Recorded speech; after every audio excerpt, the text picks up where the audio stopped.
Sister Chelsea Hall is with us. She is a licensed family therapist and counselor. She also has her doctorate in ministry with a concentration in pastoral counseling. And her burden is to come alongside the pastoral authority in churches to help them with people who might be struggling with some of the issues that she's going to bring up and talk about. And of course, as you know, there's a lot, and so we're not going to ask her to cover everything that would fall in the category of emotional wellness tonight. It's an impossibility. We think highly of her, but we don't think so highly that she can do all of that. So what she specifically draws out tonight, we'll let her address that, and then she's going to give us some skill sets that we can take beyond this place here tonight and incorporate into our life, our relationships, and our walk with God. So without further ado, we want to bring Dr. Chelsea Hall up to us tonight, and let's give her a hand clap of appreciation. And we welcome you. We're glad you are with us. God bless you. Thank you, Brother Bradford. Praise the Lord, everybody. What a full house of beautiful faces. My goodness. I'm really excited.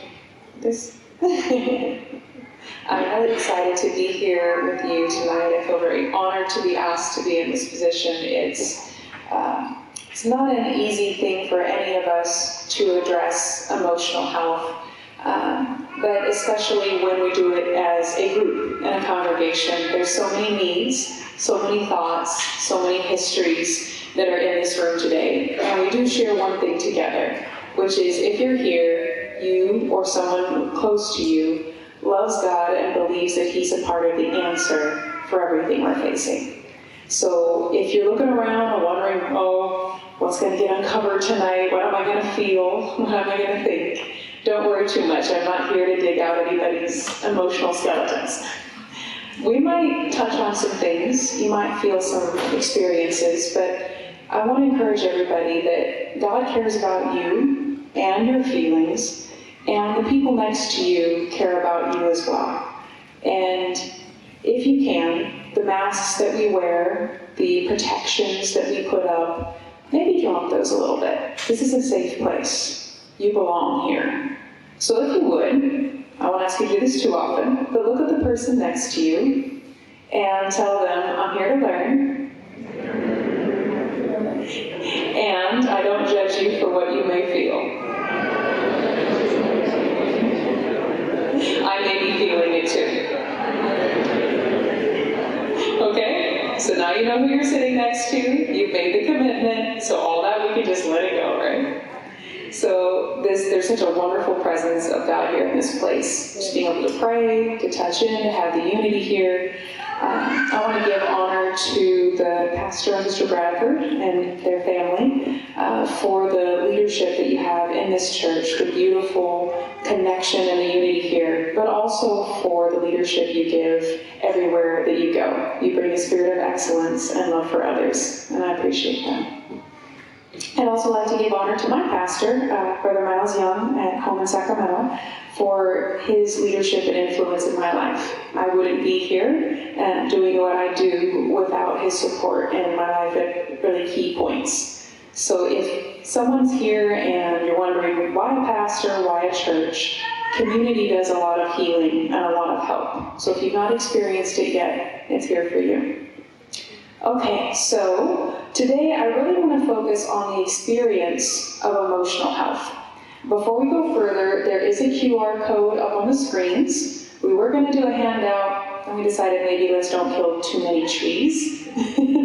So if you want to hold your phone and scan that, if you're struggling, you probably have a neighbor that might be able to help you as well. And it has some items that we're going to use, some tools. We won't use them right away, but I want to get everybody putting time to get that loaded into their phones. And thank you to Brother Jordan for organizing this tonight and making the QR code possible. So today I want to focus on the experience of emotional health or emotional wellness. We use those terms, wellness, wholeness, health, kind of interchangeably. And what we know from the Bible is that the concept is usually referred to as shalom, or having peace because of being complete. Well, none of us is complete without God. We're also not complete without experiencing the fullness of our emotions. We experience the fullness of our health. Some days we're sick, some days we're well. We try our best, right, to take care of that. But emotionally, we have the same kind of ups and downs, and they have a really important role in our lives. And most of the time, we're really busy, right? We kind of skip right over it. So I'd like everybody, if you can, to start with an experience together. So if everybody doesn't mind to stand up one more time. We can talk about emotions all day long, but if we only talk about them and don't experience anything, we won't get anywhere. So don't worry, I'll make you talk to your neighbor. But we're just going to take a deep breath and kind of let all the stresses go, all the concerns, and just kind of prepare ourselves. So I'm just going to ask you to breathe. We're going to count to 2, and then we're going to breathe in, and we're going to breathe out. Feel free to be as loud as you want to be, because we're doing it together, okay? So, 1, 2, in, and out. And again, 1, 2, in, and out. Pretty good job. Let's do it one more time. I want to hear more noise, okay? So, in, and out. And in, and out. And just give yourself a little shake. All right, go ahead and sit down. So you're probably wondering, what does that have to do with anything, right? Because emotions, the way God designed them, aren't just from what we think or what someone else does or how we feel, but how we feel physiologically. Our hormones, how much nutrition we had, how much sleep we had, all of those things are very physical experiences. So a lot of times we aren't taught that, we don't realize that. So we overlook the physical part and wonder why we can't get rid of the feeling. So we're going to be talking more about that experience. While I am a licensed therapist and I have my doctorate in pastoral counseling, I want you to know I'm joining you on this journey, this exploration tonight. I'm not coming as some kind of expert, although I do have tools I can share, but I'm also with you because none of us ever reaches an emotional health state and then stays there. It's not even something we reach and then try to maintain. It's literally different every day. It requires checking in with ourselves, being aware of what we believe in, how we're acting that out, and addressing the needs that come up. We can't control the emotions that come up in us. I know that sounds a little crazy, right? We can't control the emotion that pops up, but we can control how we experience that, how we express it, what we do with it. And for most of us, we struggle in Western culture with an overload of emotional awareness, an overload of emotional information, but no support on actual expression. So how many people have been really upset and someone told you, just calm down? Yeah? Did it work? No. Because you can know you need to calm down. But being able to calm down and feeling and experiencing that are very different. And God actually cares a lot about that experience. Emotions are not the flaw in the ointment of life. They're actually a really key part of what we're supposed to do and how we're supposed to be. So, if you can, I know not everybody has a mic, but you can wave your hand, speak loud. What are some emotions? When we think of the word emotion, the emotions that come up for you on a daily basis, what are some of the feelings you have? Sir? Joy? I heard a couple others. Anxiety. Anger, sadness.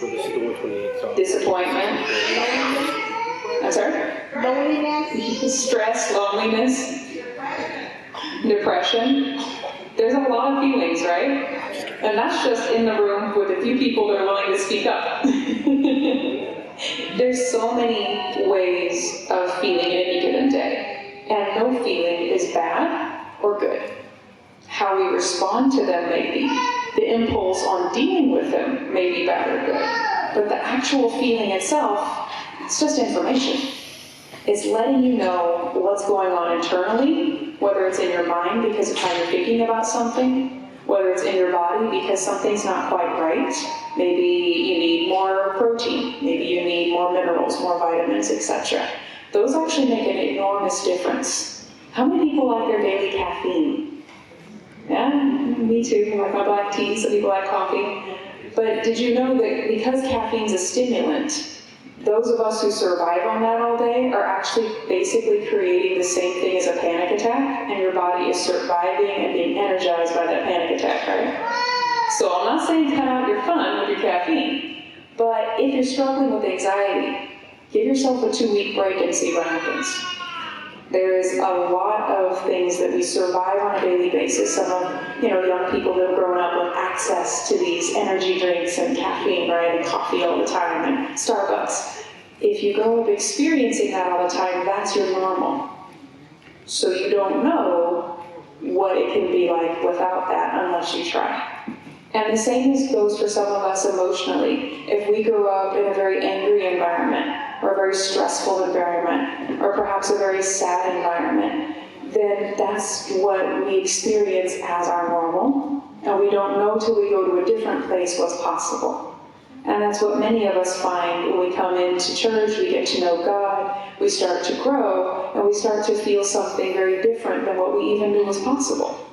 And it's a beautiful experience, and then we go back home, and the challenges and the stressors are there, and sometimes it feels like we're failing because we can't feel the same all the time. You're not supposed to feel happy or even contented all the time, but you are supposed to, when those negative feelings come up, pay attention to them, feel them, and express them. Most of us feel our feelings on a lower level, like, okay, I'm having a bad day today. I'm stressed. Okay, this isn't great. I would like this to change. But we're too busy. We got this to do, we got that to do, we got the kids, we got the school, we got the work, we got go to church, all the things we're doing, we're busy with. And so we don't really make time to sit with that feeling and explore it and say, where is this coming from? What's going on?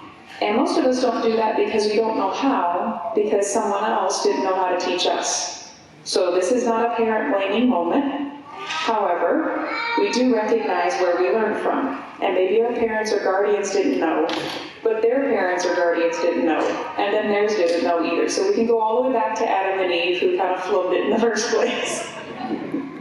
Now, we know God used that for all of us. However, we're not going to blame anybody, but we can say, if I don't know and they didn't know, okay, so it's a problem of learning, and that's what we're going to address tonight.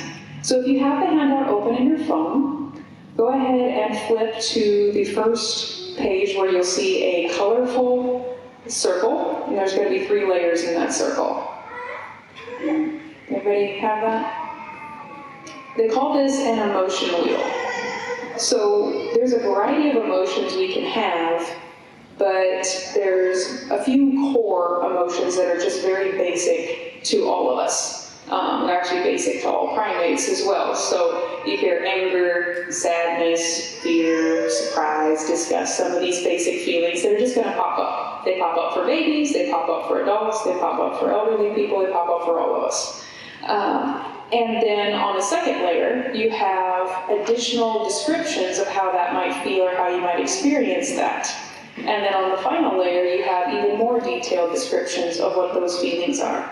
Most of us don't have a real wide emotional vocabulary, and it's not very helpful to us to say, I feel bad today, I feel frustrated today. Okay, well, it's good to know that, but it doesn't tell you what to do. If you can't name the emotion you're walking through, then you can't know what to do with it. And so then you're stuck carrying it, or you're stuck hiding it.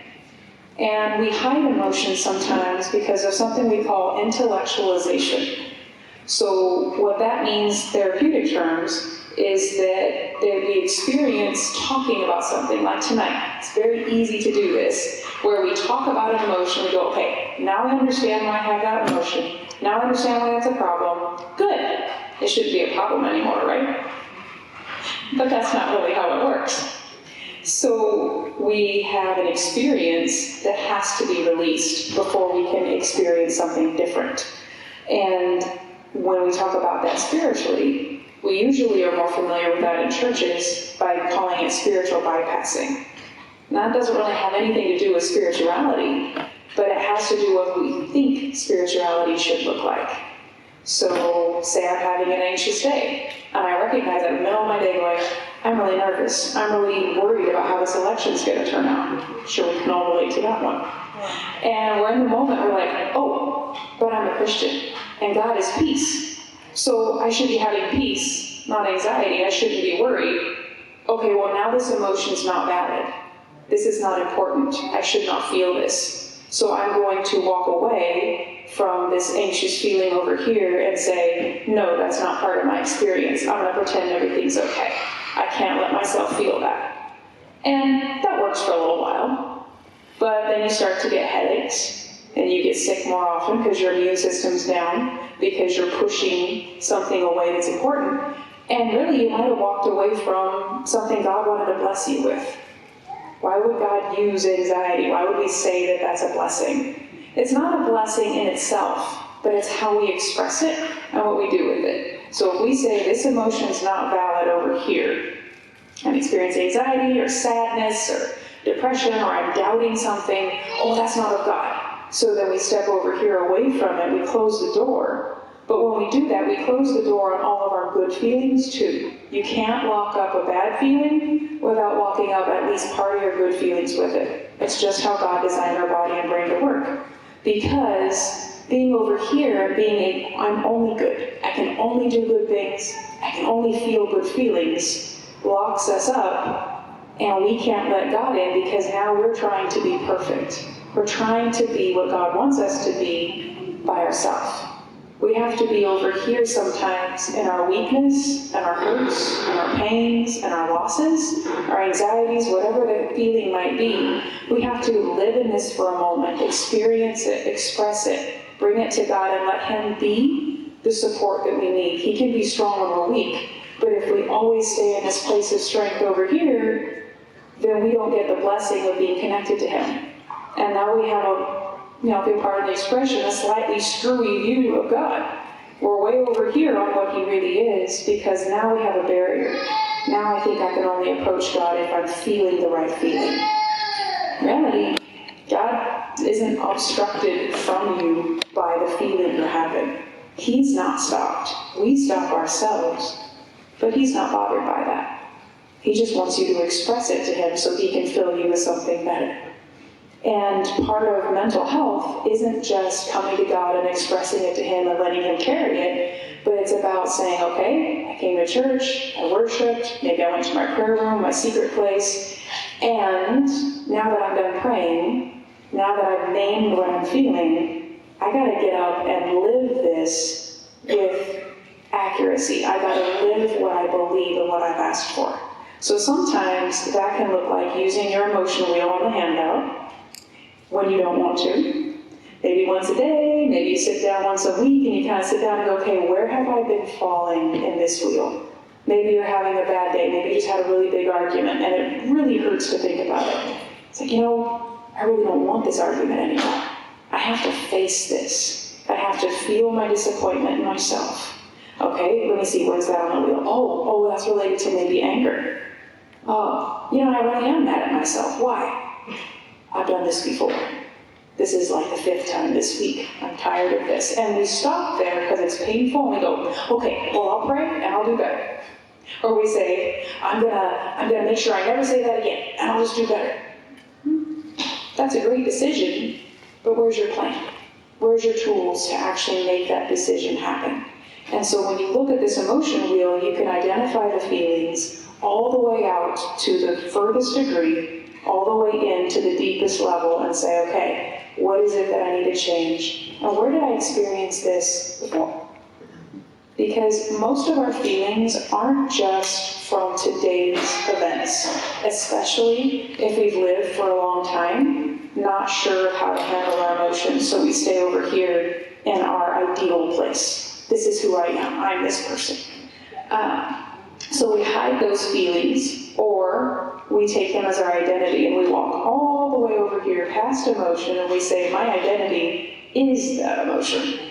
I am an angry person.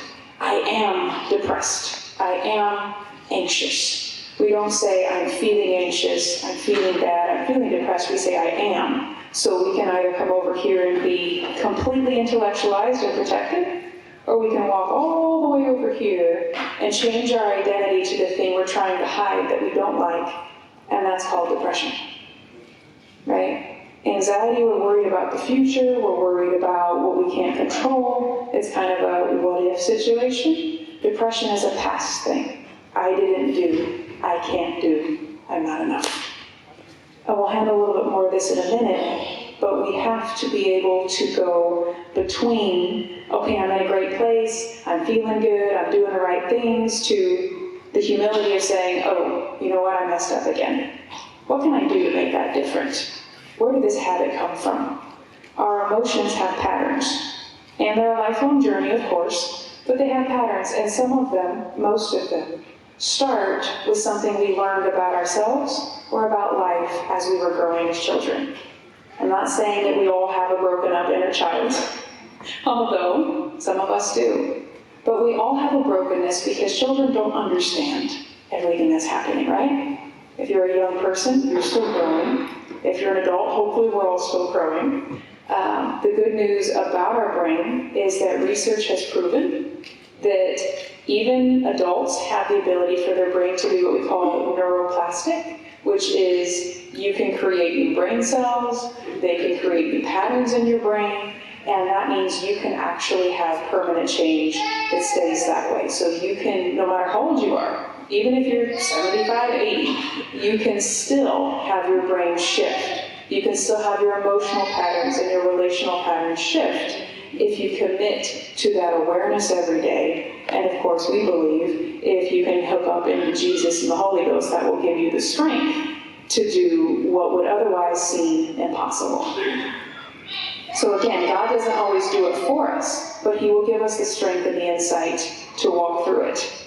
So when we talk about emotional health, we need self-awareness, and that's where this wheel comes in place. So you take it home, you use it, you look at, okay, what am I feeling? You can start in the middle with those deep feelings, and then gradually go outside and go, I'm frustrated, you know what? But I'm also stressed too. Okay, so I've got two now. How am I going to handle these? Are they a physical feeling? Did I sleep well enough last night? You start working backward through your day. What did you do? What did you remember? What brought this up? And if you have patterns that come up for you from when you were younger, it's important to go, is this a true belief for me? So I'll use a very light example, not to dabble too far in anyone's experience, but as a child, I was not real good at math. Great with words, all that, that's why I'm still a counselor, but not with numbers. And I always felt stressed and overwhelmed by that. Why can't I do this? Everybody else I know can do this, my friends can do this, I can't figure this out. And as I got older, I realized that was a limiting belief. It attached to my emotional experience. It made me feel stressed and anxious and overwhelmed and bad about myself. But I didn't ever really change it because I was all the way over here on this process. I believed this limiting belief, this feeling I had, this stress when I look at equations and multiplication and division and even the simplest numbers. I used that to say, this is who I am. It wasn't until I was able to walk over here and feel the feeling and say why, where, and work through it that I remembered I was in a class where someone was using speed drills. And the way that they celebrated, we'll put it that way, those speed drills and the stress that they put that under was a lot for me at that age. And so I interpreted my ability to handle math to the situation that wasn't really set up well for learning. So can I blame the teacher? Sure, but it's not really her fault, it's my perception. So I'm using that really basic example to say that limited me, even as an adult, working through taxes, meltdowns, right? And so I'm being vulnerable for a moment to say, even the smallest things we don't think very much about have emotional impact. What about the bigger things? The things like, I have to agree with everybody or I'll lose all my friends. Is that a true belief? Or is that a stressor that came from an emotional experience we had, perhaps with one person? Perhaps with two people, maybe it was true at one point, but is no longer true now.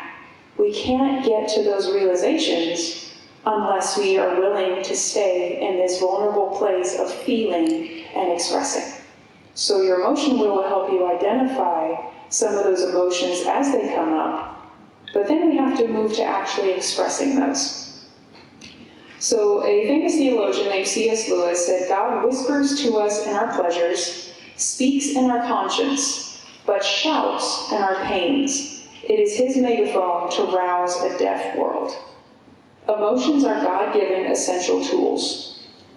And they are important because they help us make meaning. They help us to identify what we value. If I'm angry, lets me know a boundary's been crossed. Lets me know something important to me is coming up. Doesn't mean I have to be mad at somebody or yell at anybody. It does mean I need to be aware of my impulse around that. Anger is a protective emotion. Anxiety is actually a protective emotion. It's trying to protect you from something. Your brain is viewing the world as looking for threats. What's going to happen? What's going to be bad, right? We look at this election, what could go wrong? But what could go right? We don't go there, right? Because our brain is attempting to protect us from something, not lead us to something. And that's why the Bible is actually written as instructions and directions, but not explanations. Because when we're stressed and when we're overwhelmed, we need to look to something, not try to avoid something. So how many people have been in a hard time in their life and got up and said, I'm going to have a really good day today? Has anybody ever tried to do that? I am going to have a good day. I am not going to stay this way. Was that effective for you? I'm seeing a lot of no's, a lot of sad faces with that one. And it's true, right? We have a determination, but if it's based on our ability to make it happen, our brain knows it's going to fail. But mostly because we're trying not to do something. So I don't want to have a bad day is the motivation behind that. Where if we said instead, I'm going to give it my best shot today, and I'm going to be okay no matter what.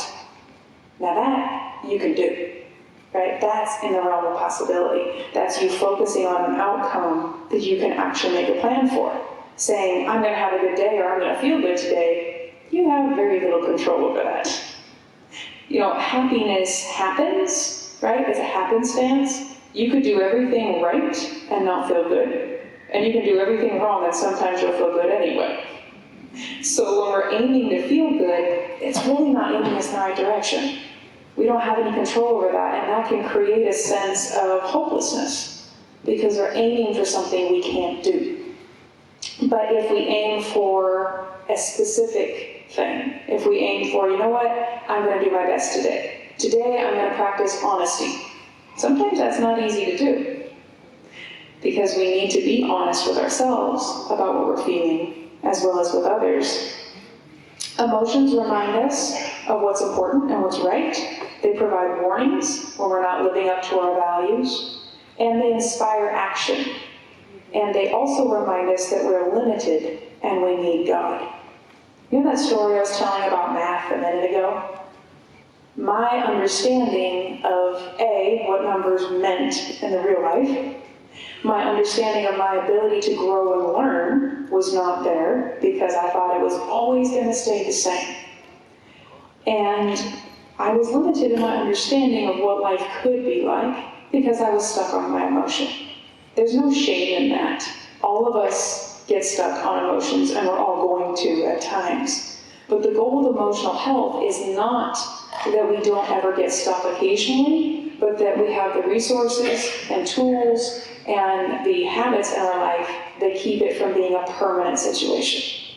So if you've experienced things like grief or sorrow or really deep anger or guilt or shame or any of those kinds of deeper feelings that we don't always like to talk about, those feelings aren't shameful to you and they don't have to be a limitation.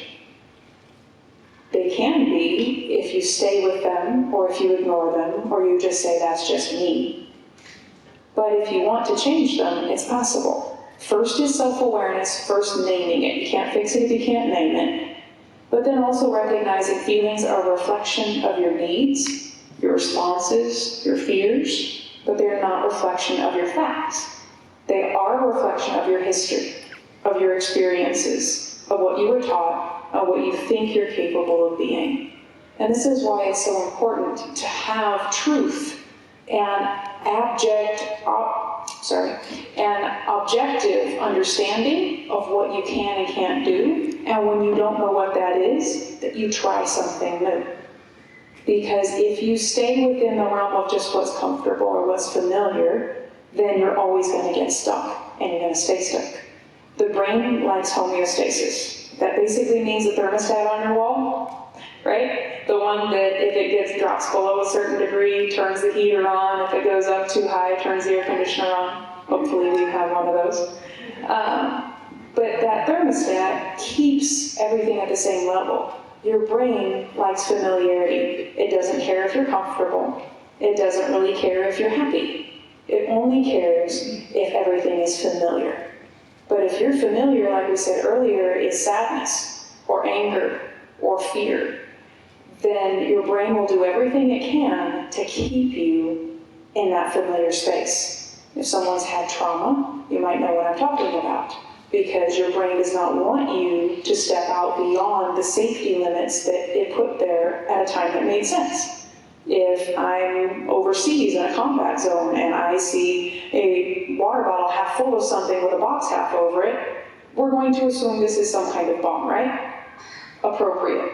I should be scanning the street everywhere I go over there. But if I come back home and I see a loose water bottle running around, probably don't need to worry about it all that much. Maybe certain areas of town, perhaps, or certain days.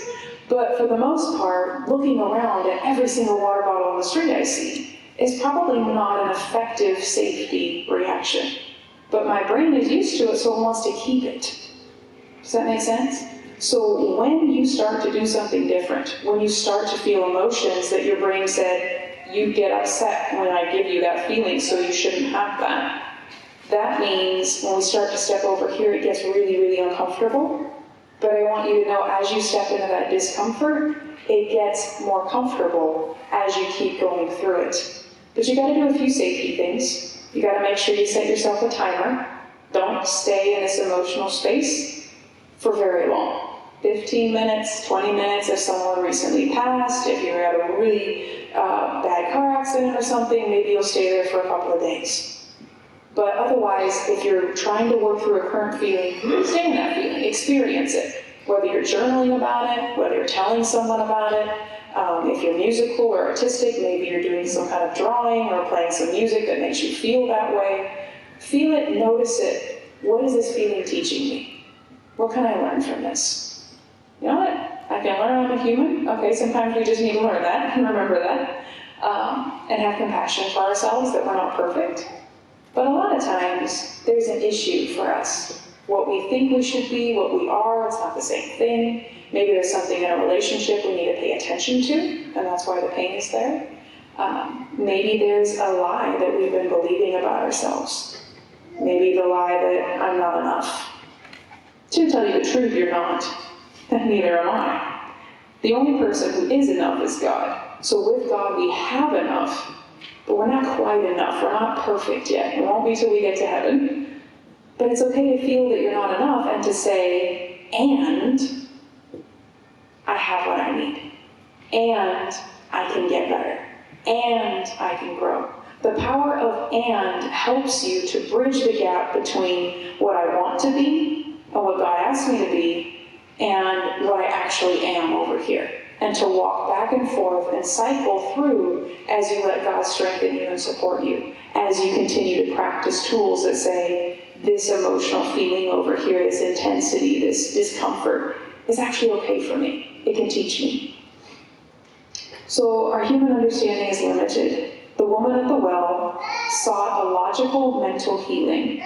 She was a Samaritan, not accepted in Jewish society. Jesus was sitting by a well. This woman came from a very broken background and asked God, came up and asked him, okay, well, gonna help me with the water here, basically. Wells back then were not, nice and easy pumps even. It was very arduous labor. And she came when no one was around because she was full of shame, because she was ostracized, because she had multiple husbands, multiple men, and most of them weren't even her own. So when she came to the well, and Jesus said, I have water for you you don't know about, she's like, what are you talking about? I'm looking for a real answer to my real problem. I'm looking for a logical understanding. And Jesus invited her into an experience of healing that would take her outside of her understanding and outside of her circumstances. And by the time he was done talking with her, she had the courage to run back to her neighbors who weren't talking to her, who she avoided at the risk of her own heat exhaustion. She would go out in the middle of the day with no one else around on purpose because of how bad she was treated, how bad she felt. She ran back to those same neighbors because of the transformation that happened in her to tell them about Jesus and what he did and what he was going to do and what she knew. So when we allow ourselves to stop having to just understand it, to just operate on our understanding, and we start to express our feelings, right? The woman at the well expressed her frustration. She expressed, oh, well, you Jews don't accept us, right? We don't worship in the same place. She expressed these things. And when she did that, God was able to speak into her situation. I wonder how many of us don't express what's going on inside us to God. Maybe we hide it away, we feel like I shouldn't feel this, so then I can't bring it to God, I gotta come to God perfectly. God doesn't want your perfection. He knows you're not perfect anyway. He already knows all the things you're struggling with. All he wants to do is come alongside you and support you, make it better, and give you a strength that you don't currently have. And a lot of us here, we talk about the Holy Ghost here, and that just means the Spirit of God coming inside you, evidenced by speaking in a language you don't actually know. Kind of sounds freaky when we put in words like that. But when you experience it, it's the most intense experience of love and healing and strength and peace. There's actually scientific evidence. People were hooked up to brain monitors while they were praying. They were hooked up to brain monitors while they were singing. And they were hooked up to brain monitors while they were praying, and then they began to speak in tongues as God moved on them. When they were singing and when they were just praying, there was no real change in the way the brain functioned. And there's a little bit of maybe positivity in certain areas of the brain, a little more action. But that was it. But when they began to speak in tongues, the entire brain went completely still. There was no brain activity except in the spots that are known for observation of what's happening to us, or in other words, the scientific words for experience. So this part of the brain, these two little bits on the side of your head, were active because it was observing, but there was nothing else. That proves that there is something working in us when we speak in other tongues. The immune system response was up for the next, I believe it was 10 to 12 hours. The blood pressure count, people having high blood pressure struggling with stress, that was down for 24 hours. Their perspective on life was more positive for the next 24 hours. Their sense of peacefulness, their ability to cope with distress was also raised for 24 hours. These are scientific studies by people that didn't expect to get these results. So when we talk about praying daily in the Holy Ghost, now we know why. It only lasts 24 hours. We gotta get some more the next day. And the thing is, it doesn't fix the problem. Sometimes God will actually. He will reach down and deliver us from a particular emotional pattern or addiction or a distress or perhaps a disorder. But many times, He allows us to go through an appointed valley of struggle so that we can get to know Him better, so we can know what we believe. A lot of people talk about deconstruction of our faith. Really, all that means is asking a lot of questions and second-guessing what we thought we knew. That's not always a bad thing, if you follow all the way through the pain to get the answers. Most of us stop in the middle and get stuck. But God wants your questions. He invites those. And the more so, the harder things are to understand. Why did somebody die? Why do I have a disease? Why is my child sick? Why, when things go bad, do I immediately think the world's coming to an end and I ought to be died? Why do I think that I'm not good enough? All of these things God cares about those emotions, and He invites us to literally pour out our spirit to Him. And I wonder how many times we tell God what we want and for Him to do, but we don't actually tell Him what we're struggling with. How often are we in the car and we just say, God, I'm overwhelmed, I'm stressed, I don't know what to do next, and I'm just going to release my emotion to you, whether that's tears, whether that's happiness, whatever it is, but really giving the emotion. Not just, I'm mad today, I can't believe this happened, blah, blah, blah. That's fine. That's just venting. And sometimes we vent to God, and then we walk away, and we didn't wait for an answer. We didn't go read the Bible and an answer. We didn't talk to a friend or someone we could trust, or a mentor, or a pastor, or anybody else. We just trauma dumped on God and walked away. And we expected to feel better. That doesn't really work. It doesn't work with human relationships because it doesn't work with God's either. He can't give to us if we're still holding our hands full of all of our pain and our reasoning and all the things that we don't want to give up. We have to yield those, dump them out for God to come in. There's a few different kinds of depression that might be important for us to realize. Many of us just think of it as a disorder. If you feel depressed, it just means you feel pushed down, like all the joy and all the good things have been squeezed out of your life, like grapes in a wine press. Just everything squeezed out and you're just sort of mush.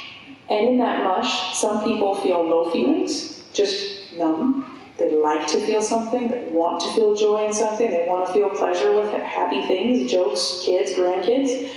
And there's nothing. There's no motivation, there's just apathy, just tiredness, and feeling like nothing matters. And there's a lot of thoughts that can go along with that. I'm not enough, I'm a failure, I can't do this. If you stay there long enough, it becomes, why am I alive? And there's a lot of pain that can go along with that. And believe it or not, there's 3 different reasons why sometimes that can happen. One of them is very physical. Our world, we keep burning the candle at both ends constantly, right? There's stress, there's jobs, there's bills, there's families, if we don't ever express our emotions, then they stay stuck, and our body carries that tension, and it begins to make us ill, because the hormones that we're supposed to let us know we're feeling a feeling, if we're not able to release those and deal with those and say something to them, face them, ask questions, then we get stuck. And that builds up. And we're trying to turn our back, but we're carrying all the rejected pieces of ourselves, all the rejected emotions on our back. And gradually it becomes too heavy, and your body's worn out. There's physical element of depression that sometimes comes because someone's going through cancer treatment, or because you're not getting enough sleep at night, or for a variety of reasons. But when that happens, it's a horrible experience, but the fix is fairly easy, or simple anyway. It's getting movement, getting out, getting sunshine, it's eating more protein, it's getting some panels done at the doctor's. It's not too hard to tell this one, because usually you feel very tired and it just doesn't lift for a very long time. It's always best to try to address that physically first. Then there's 2 other kinds. One is a disorder, where for whatever reason your brain-body connection is not working properly. And that could be from substance-induced, it can be from physical health issues, it can be from a variety of things, maybe you're just born that way, and your brain just doesn't produce the chemicals it needs to. God can deliver you from that and make it well, and if He chooses, He might help you heal the long route, which might include medication and a variety of other things. And the 3rd kind is more of a psychological, spiritual connection, and it's a response to overwhelming pain or circumstances that the brain-body connection cannot process. Something was too painful, and the response is to flatten your nervous system, to slow you down so that you can heal and repair from it. God created our bodies to respond to overwhelming things by slowing us down so we can pay attention. If anybody's ever lost a loved one, this is what grief is. It slows us down, we get brain fog, we have less energy, because something's going on in our mind and our heart that we need to take time to address. We need to remember that person. We need to acknowledge the role they played in our lives. We need to reincorporate our memories in a way that we can live with. And that can take some time, But it also explains this intense experience of depression that some people have when they've lost a loved one. It doesn't mean that you don't believe they went to heaven. It doesn't mean you don't believe in God. It's just kind of what your brain body's doing. But the important thing is for that physical, spiritual one is to go, what are my thoughts right now? What am I believing? Because sometimes we're believing some lies about ourselves that we get stuck in. And I'll use our last example here is the prophet Elijah.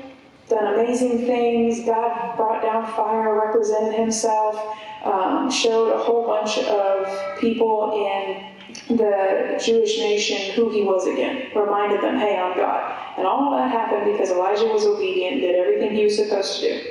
And right after that, the queen of the country was very evil, Jezebel, and said, I'm going to kill you. And he saw that in 1 Kings 19, verse 3, and he said, when I saw that, he arose and went for his life, and came to Beersheba and left his servant there. He isolated himself, left everybody, ran away. He himself went a day's journey into the wilderness, and came and sat down under a juniper tree. And he requested for himself that he might die, and said, it is enough. Now, O Lord, take away my life, for I am not better than my fathers. Elijah was ready to give it up. He just had the biggest success of his entire ministry career, did everything God asked him to do, and Jezebel still wanted to kill him, and that was enough. In the original language, the word used for enough is actually used in all the other places in the Bible to represent too much, too long, too big, too difficult. So literally Elijah was just like, God, this is too much. I can't do this. I'm not better than my fathers. He was talking about the prophets that came before him that tried to get Israel to come back to God. And they weren't successful. I'm not successful either. What's the point? I shouldn't be alive anymore. Elijah's pretty depressed.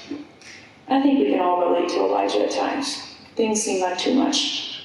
And he's lay and slept under a juniper tree. And then an angel touched him and said to him, arise and eat.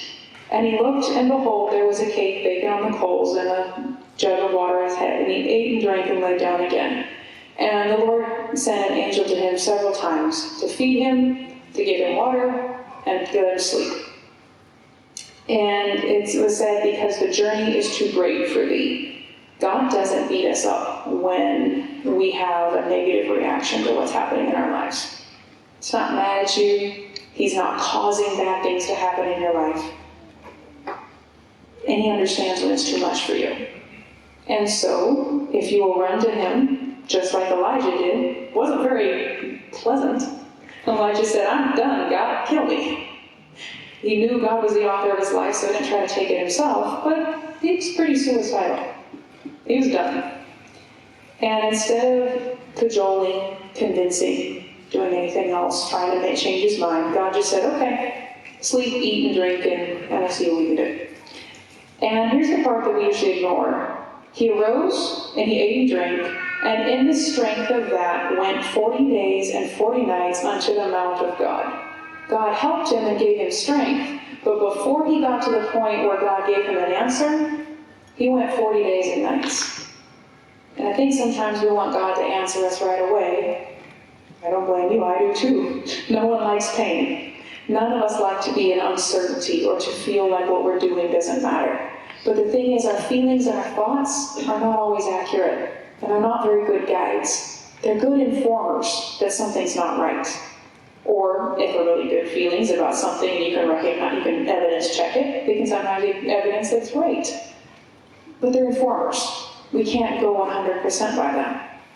So God gives us strength to go through the process of getting to a healing. Even after resting, Elijah wasn't ready to have his perspective changed yet.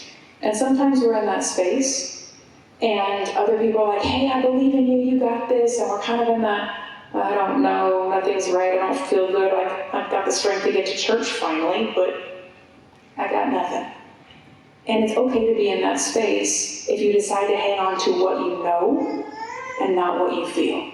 Don't try to figure out why, but focus on what. So the what is, what can I do today?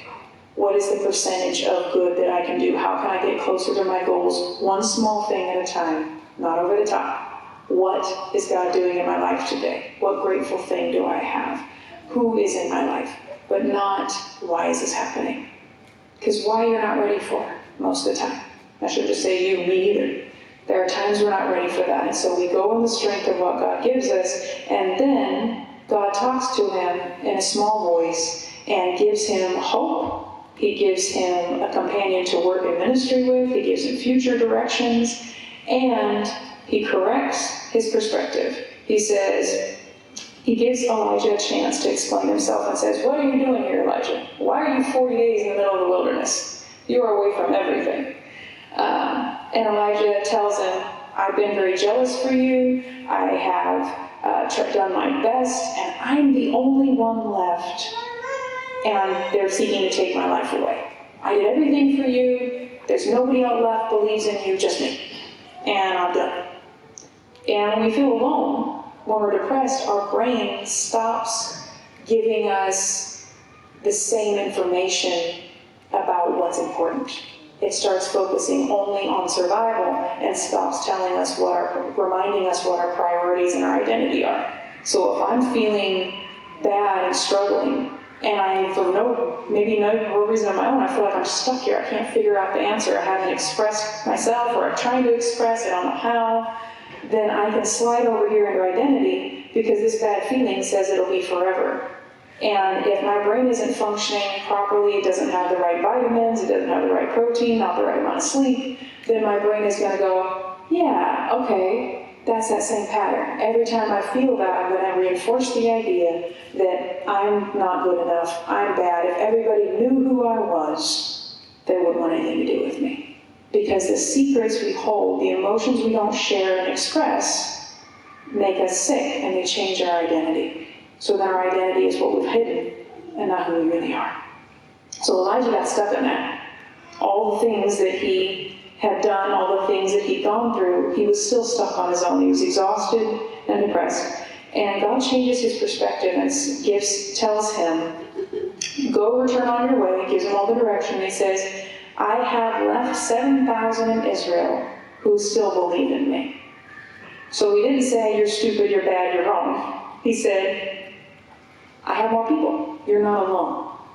And that was what Elijah was laboring under, the idea that he himself was the only one. He was bearing the burden of being that, and that was it. It's just me. I'm all alone. Nobody cares. Nobody believes. Nobody understands me.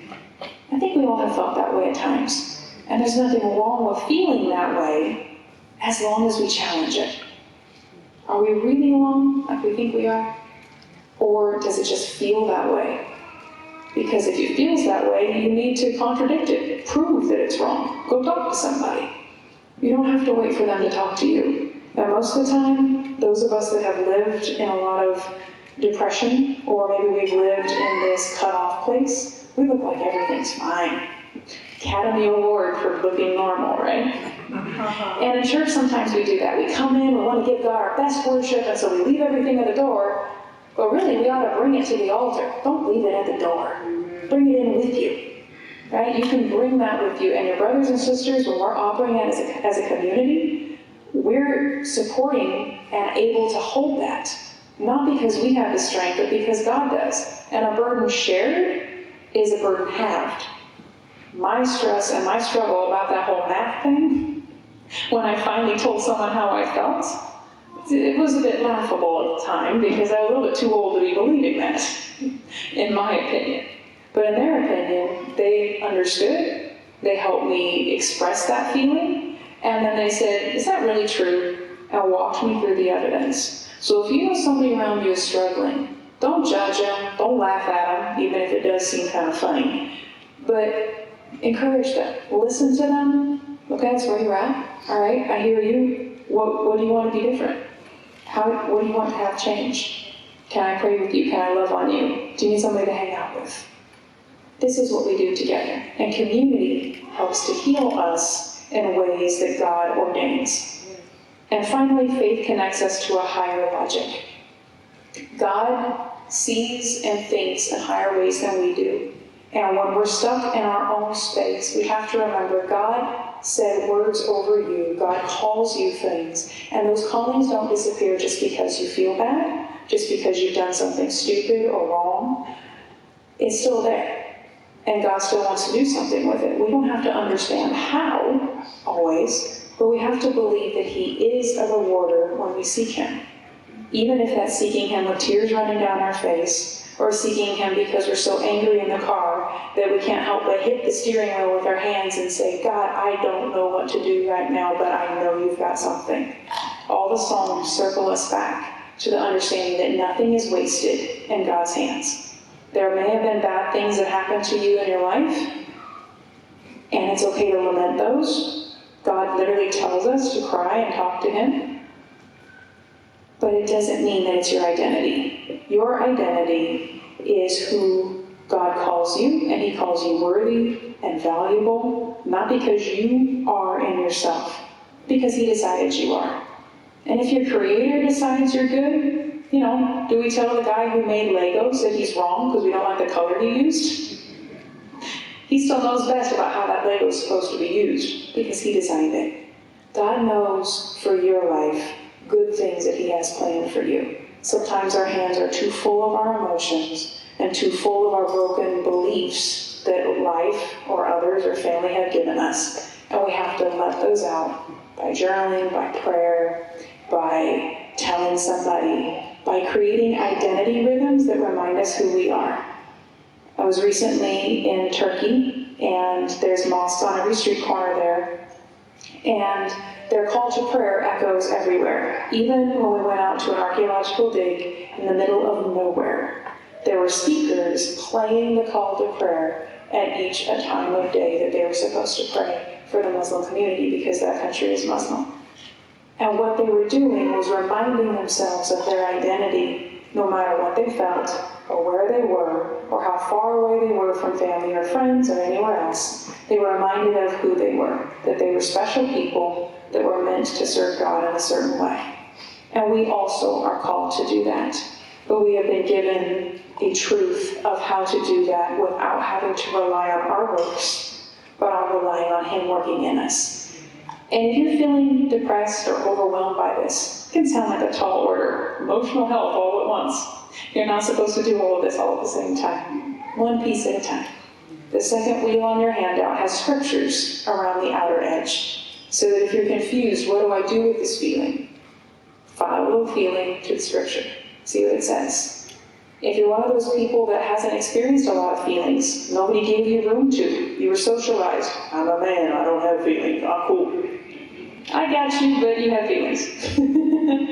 And women that think we have too many feelings. Sometimes the feelings we think are feelings are actually thoughts and decisions. So keep that in mind as you're looking at this. But the final one, for those of us that don't know our feelings or we don't know how to find it, has actual physical elements of what happened when we're feeling a certain feeling. So sometimes we don't know what we're feeling. Okay, look on the outside edge. Nervousness, shaking hands, sweaty palms. Those are signs of that particular feeling. We all have unique signs, but that was some examples for you to use. But when you're using this and you're feeling overwhelmed and feeling like, man, I don't know who I am, what I'm supposed to do, I'm rebuilding my life, I don't know what's going on. Take some time to look at what you believe and why you believe that. And if you feel like it's just a confusing, mushy mess, go to someone else, someone who's stronger than you, someone whose life you admire. You're like, you know what? How they live, that's how I want to live. Whether it's your pastor or a leader or a mentor, someone else. Share with them, I'm struggling right now. Can you help remind me my strengths? Remind me who I am. Remind me what I'm grateful for. And having that connection can help you build that. You can open the Bible and read what God says about you, or do a quick Google search. What does God say about me? Let's use Google for what it's meant for, finding information. But your faith cannot be, or should not be limited by what we believe about ourselves, but it is. And so the only way to stop that is to recognize something. Faith is not a feeling. It's not. We can sense the outcome. So when we have faith and we're connected to God in the spiritual realm, we feel joy and peace and comfort and all of these things. But really, you don't have to feel those to still have faith. And a lot of times we're looking for the feeling to say, okay, good, I got faith today.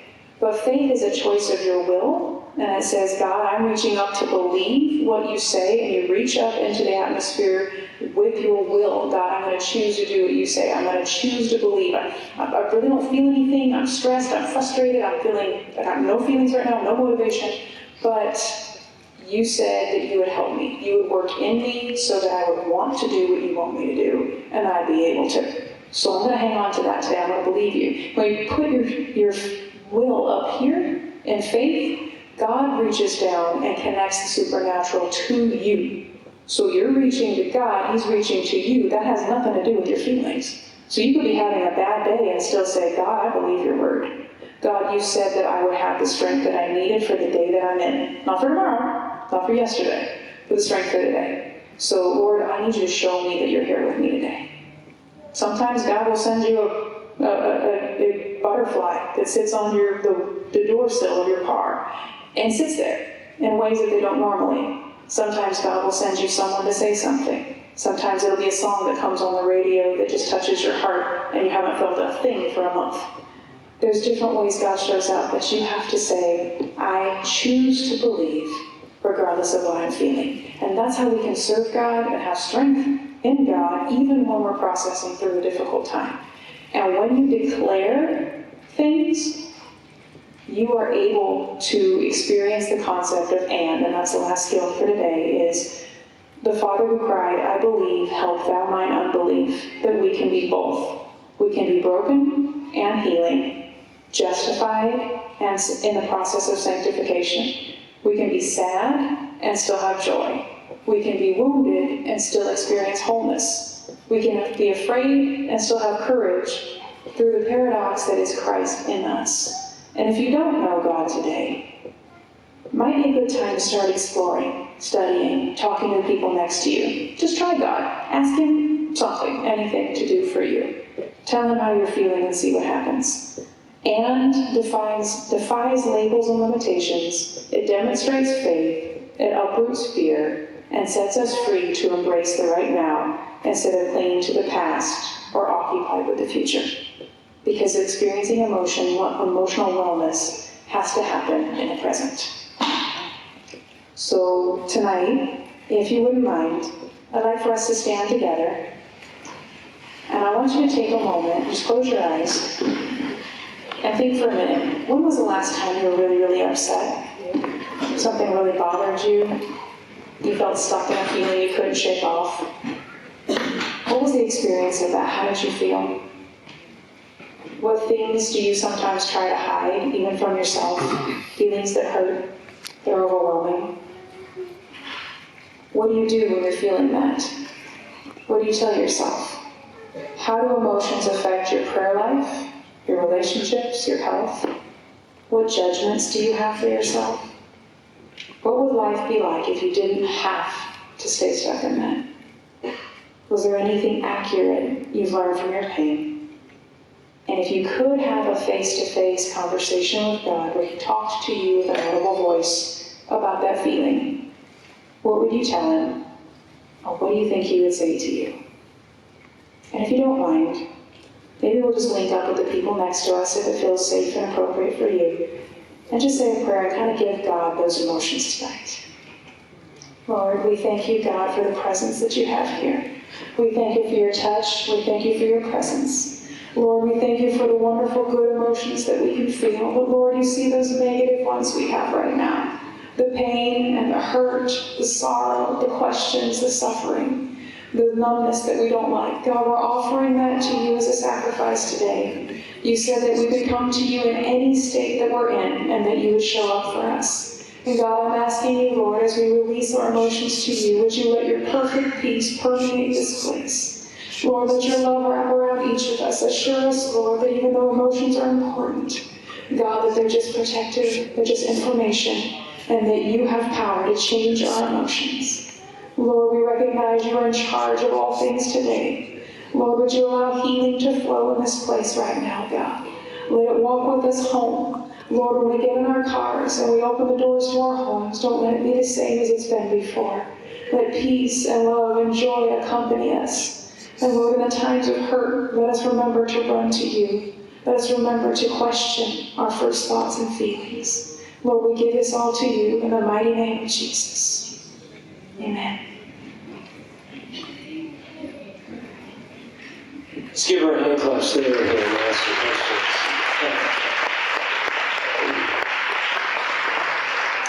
You can be seated just for a minute. I'm going to be the one to ask questions for the audience. Question, Q&A. So you gave to us that chart, emotional intelligence. What are some ways, because what you're saying is most people are not, for lack of words, emotionally intelligent, meaning they can only identify those core, angry, sad, that's what I am, but that's as far as it goes. How can someone increase their vocabulary? What can they do? I mean, obviously the chart is going to help, but how could they increase their vocabulary? So rather than saying like, I'm angry, okay, but then what else goes with that? Is there a way in conversation, relationships, even parenting with a child, you feel angry, what else are you feeling?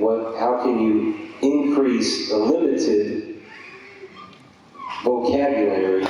And I mean, you're not going to carry the chart around the whole time, right? Wait a minute, let me look at my phone. I got a PDF, I remember, let's see. So how can you expand that capacity?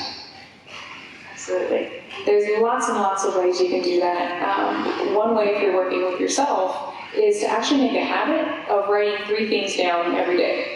Or writing, but writing creates new neurons and synapses in your brain, which basically is the way that your brain creates patterns. So what you don't want to do is have the emotion, I'm angry, and then stop there. So every day if you write 3 things down, one thing that went well that day, one thing that you would like to do different the next time it comes up, and one thing you're grateful for. They sound unrelated, but it's the process of expressing yourself that helps you to get in the habit of giving yourself more detail. Because most of us think in experiences. So we walk through a grocery store, ooh, I like that, no, I don't. We don't really think further than that, why don't we want that? We just know. Well, emotions, if you're going to change them, you have to go more than just know. So writing down those 3 things every day for a few weeks, looking back, okay, what are my patterns? That can help for you individually. If, say, you're a parent and you're working with a child, this will help you because you want to treat yourself as if you were a child as well, so kind of like reparenting that part of you. Doesn't mean your parents didn't do a good job, it's just a little piece of how we relate to that. And so if you're going to be a kid and they're like, oh, well, they're not usually going to always tell you they're angry, especially if they're especially little. They'll scream, they'll cry, no, they'll be a little more dramatic about it. And so we give them words by saying, wow, it seems like you're really frustrated with that right now. How can we express that differently? If you have a child that's a little older and they're able to have a conversation with you to say, wow, that sounds like it's a really difficult feeling. Can you tell me more about that? It sounds simple, but the process of asking yourself even, can you tell me more? Asking your spouse, well, can you tell me more about that? Most of us have the capacity to express ourselves and we have a bigger vocabulary than we think we do or than we use, so we can expand it. Another thing that you can do for expanding that vocabulary is partially you can read about it. So going on Psychology Today usually has quite a few under the label anxiety or anger. Both of those will give you more details. Obviously, be careful. There's a lot of information out there that's a little wild. That's why I gave you a specific website. There's some agenda on the website, so like I said, look under anxiety and anger, kind of limit it there. But another one is just simply talking to each other, talking to someone that you see expresses emotions really well. Usually there's maybe a grandma, or there's a teacher, or maybe a friend. That friend that's really talkative and they use all kinds of words all the time. They're a great person to talk about feelings with because they're already using sort of a wide vocabulary. But really, it's more about discussing the issues because you will start to use more emotional language, especially if you have an emotion wheel to kind of consult. Usually we tell people do that for a couple of weeks. After that, you don't normally need to just stare at the thing to find it. It's just reading the options and kind of selecting from those. And one more kind of artsy one that we like to do is really emotions. Knowing them and having more words comes from knowing yourself better. So we do, anybody remember that third grade About Me poster that a lot of people had to do? So I don't know if I'm still doing that, but basically creating either a Pinterest board or a Word doc of things that are interesting to you. And it could be, you like hamburgers? Okay, put it on there. As one of your values, independence? Okay, put it on there. Do you have favorite friends or places you want to go? Things on your bucket list, your favorite color? Basically going back and going, who am I? Putting that into a visual form and then explaining it to either a parent, a sibling, a spouse, a child, anybody that's really close to you that has some capacity to actually verbally respond, and expressing those things to him. I put this on here because I really like this. I don't know why I like this, it just stood out to me. I put this on here because of this. You're expressing and exploring who you are, and that naturally gives rise to more emotional discussion. That problem is usually we don't have emotional discussion. So for parents, it's helping them process at an early age, developing that intelligence. So I'm mad. Well, why are you mad? He stuck his tongue out at me. Well, how'd that make you feel? I'm frustrated. So you're building more than just a few words. Yeah, and it's a repeated thing, right? Yeah. You keep doing it. So for adults, it's just a matter of trying to come up with more language to describe what you're actually going through. Is that right? Absolutely. Okay, right on. It's very good. Women, I think, probably connect to what you're saying more than men. So help us out there. Men are not typically emotional, or at least they're told not to be emotional, which probably, from what you're saying here today, is the wrong information. So help us out there briefly. So, a couple things. If you experience anger, you are an emotional being. So a lot of it's sort of mental overcoming of the expectation. It's also why a lot of men die early from heart attacks. Oh, great. All right, y'all better start getting emotional and talking about stuff because we don't want you dying of a heart attack because you're bottling stuff up so much because you're a man. And boom, you fall over a heart attack. Wow. Unfortunately, it's true. They've done quite a bit of research to study what happens when men start to talk about their thoughts and reactions. So if you're struggling with, I don't like about the idea of feelings, okay, we'll talk about your reaction to something. What do you think about something? If you talk long enough about what you think about something, the emotion will start to come up, and you might have a slight identity crisis for a little bit. But it's also why sometimes this is where community comes in, especially for men, what we've seen to be really effective. Obviously, I'm not very aware of men, but just in sort of research and communities, what we see how effective is when guys get together in small groups to go do something challenging, something new they've not done before, or something they've done a long time. There ends up being a lot of conversation as you're doing that, and challenging yourself to do something new brings up emotions that you don't normally think about, might bring up issues you're wanting to address. Usually women use a lot more emotional language because we're socialized to do that, and men aren't. So some of it's socialization, some of it's also most men, in my experience, usually refer to issues, thoughts, reactions, problems, but it's the same information. The difference is women are encouraged to express our emotions and men aren't. So you have to find some kind of way to do that. It might be more physical, it might be, I want to go for a run instead of call someone up. That's fine, but you still need to call someone up at some point. Because find your words, find how you want to put it, but still call someone, because the drop in your blood pressure, the drop in cholesterol, the drop in the blood sugar that's too high, all of those kinds of things immediately happens after you start connecting to someone you trust. You don't gotta sit there and have a 6-hour phone call, like some of us ladies sometimes do, but you do need to find a way to release stress but also name that stress. Don't just say, I'm stressed. Well, why are you stressed? Oh, work was tough. Why was work tough? Oh, well, because my boss was being a jerk today. Ah, okay. So your boss was being a jerk. How did that make you think about yourself?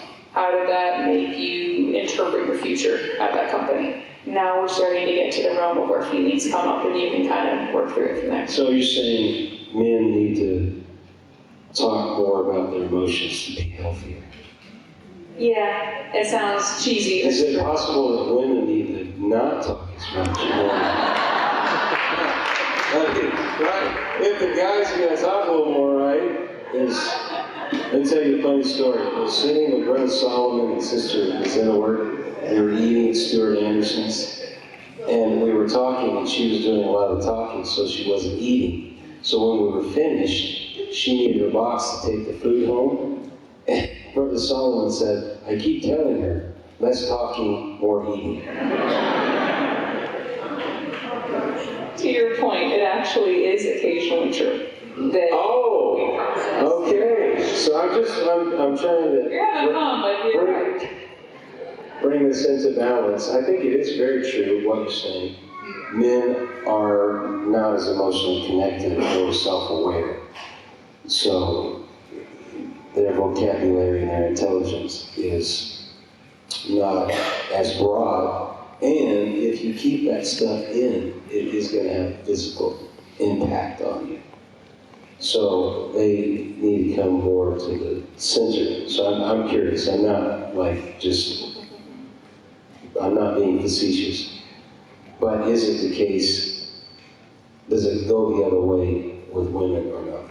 Women, a lot of times, we need to be more embodied and act and talk less sometimes. And maybe it's not always about the actual words being less, but it's about making a decision and then acting on it and experience what happens when we act on it instead of endlessly trying to analyze and find the best possible result. Because what happens is we end up carrying everybody else's emotions, but we're not doing ourselves or anybody else any good. That's really good. So to really simplify that, men typically act and they don't emote. So they need to emote more before they act. Women have a tendency to emote and not act. And so, from both ends of the spectrum, to get into balance, that's what you need to do. Okay, last thing I wanted to talk about, that was really good. Let's give her a hand, that's a great job. Put me on the spot.